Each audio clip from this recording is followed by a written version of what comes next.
தவிர்த்திடுமாறும் கேட்டுக் கொள்ளப்படுகிறது.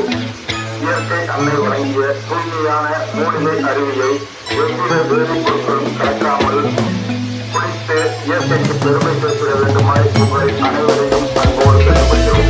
தென்காசி மாவட்டம் குற்றாலம் பேரூராட்சி மற்றும் குற்றாலம் காவல்துறை நிர்வாகத்தின் சார்பில் பொதுமக்கள், சுற்றுலா பயணிகள் மற்றும் ஐயப்ப பக்தர்களுக்கு ஓர் அன்பான வேண்டுகோள் மற்றும் அறிவிப்பு.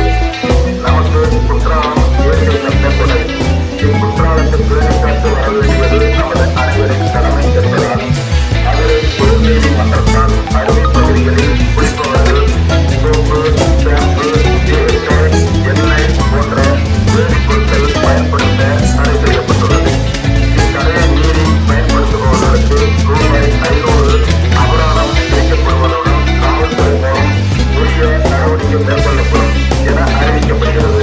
மேலும் இக்குற்றால அருவிகளில் குளிக்கும் போது பெண்கள் நகை அணிந்து குளிக்க வேண்டாம் எனவும் ஆண் பெண் இருவரும் அவரவர்களுக்குரிய இயற்கையாக அணியும் ஆடையுடனே குளிக்க தெரிவிக்கப்படுகிறது. ஆண்கள் தட்டியுடன் குளிப்பதை அறவே தவிர்க்குமாறும் கேட்டுக் கொள்ளப்படுகிறது. இயற்கை அன்னை வழங்கிய தூய்மையான மூலிகை அருவியை எவ்வித வேதிப்பொருட்களும் கலக்காமல் குளித்து இயற்கைக்கு பெருமை சேர்த்திட வேண்டுமாய் உங்களை அனைவரையும்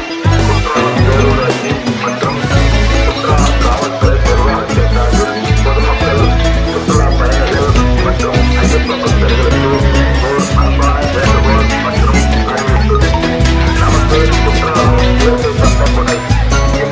தென்காசி மாவட்டம் குற்றாலம் பேரூராட்சி மற்றும் குற்றாலம் காவல்துறை நிர்வாகத்தின் சார்பில் பொதுமக்கள், சுற்றுலா பயணிகள் மற்றும் ஐயப்ப பக்தர்களுக்கு ஓர் அன்பான வேண்டுகோள் மற்றும் அறிவிப்பு. நமக்கு குற்றாலம் இயற்கை தந்த கொடை. இக்குற்றாலத்தில் பேணி காத்து வர வேண்டியது நமது அனைவரின் கடமை என்பதால் மதுரை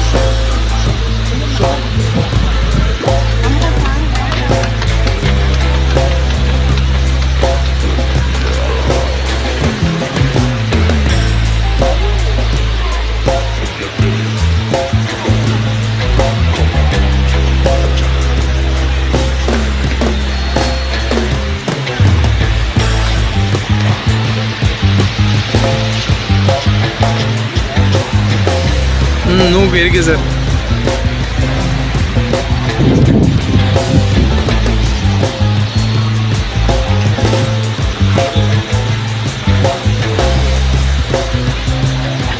எப்படியும் ஒரு 10-15 செகண்ட் இருக்கும்னு நினைக்கிறேன்.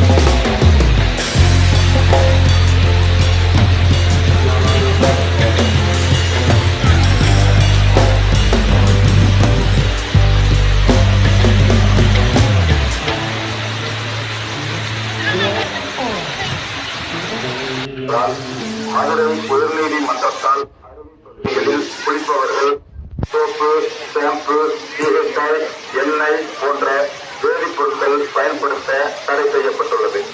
இத்தடையை மீறி பயன்படுத்துபவர்களுக்கு ரூபாய் 500 அபராதம் விதிக்கப்படுவதுடன் காவல்துறை மூலம் உரிய நடவடிக்கை மேற்கொள்ளப்படும் என அறிவிக்கப்படுகிறது. மேலும் இக்குற்றால அருவிகளில் குளிக்கும் போது பெண்கள் நகை அணிந்து குளிக்க வேண்டாம் எனவும் ஆண் பெண் இருபாலரும் அவரவர்களுக்குரிய இயற்கையாக அணியும் ஆடையுடனே குளிக்க தெரிவிக்கப்படுகிறது. ஆண்கள் ஜட்டையுடன் குளிப்பதை அறவே தவிர்த்திடுமாறும் கேட்டுக் கொள்ளப்படுகிறது. இயற்கை அன்னை வழங்கிய தூய்மையான மூலிகை அருவியை எவ்வித வேதிப்பொருட்களும் கலக்காமல் குளித்து இயற்கைக்கு பெருமை சேர்த்திட வேண்டுமாய் உங்களை அனைவரையும் அன்போடு கேட்டுக்கொள்கிறோம். தென்காசி மாவட்டம் குற்றாலம் பேரூராட்சி மற்றும் குற்றாலம் காவல்துறை நிர்வாகத்தின் சார்பில் பொதுமக்கள், சுற்றுலா பயணிகள் மற்றும் ஐயப்ப பக்தர்களுக்கு ஓர் அன்பான வேண்டுகோள் மற்றும் அறிவிப்பு. நமக்கு குற்றாலம் இயற்கை தந்த கொடை. இக்குற்றாலத்தை பேணி காத்து வர வேண்டியது நமது அனைவரின் கடமை என்பதால் மதுரை உயர்நீதிமன்றத்தால் அருவி பகுதிகளில் குளிப்பவர்கள் சோப்பு, ஷாம்பு, சீகைக்காய், எண்ணெய் போன்ற வேதிப்பொருட்கள் வேண்டாம் எனவும் ஆண் பெண் இருபாலரும் அனைவரையும் அன்போடு கேட்டுக்கொள்கிறோம். தென்காசி மாவட்டம் வட்டம் குற்றாலம் பேரூராட்சி மற்றும் குற்றாலம் காவல்துறை நிர்வாகத்தின் சார்பில் பொதுமக்கள், சுற்றுலா பயணிகள் மற்றும் ஐயப்ப பக்தர்களுக்கு ஓர் அன்பான வேண்டுகோள் மற்றும் அறிவிப்பு. நமக்கு குற்றாலம் இயற்கை தந்த கொடை. இக்குற்றாலத்தை பேணி காத்து வர வேண்டியது நமது அனைவரின் கடமை என்பதால் மதுரை உயர்நீதிமன்றத்தால்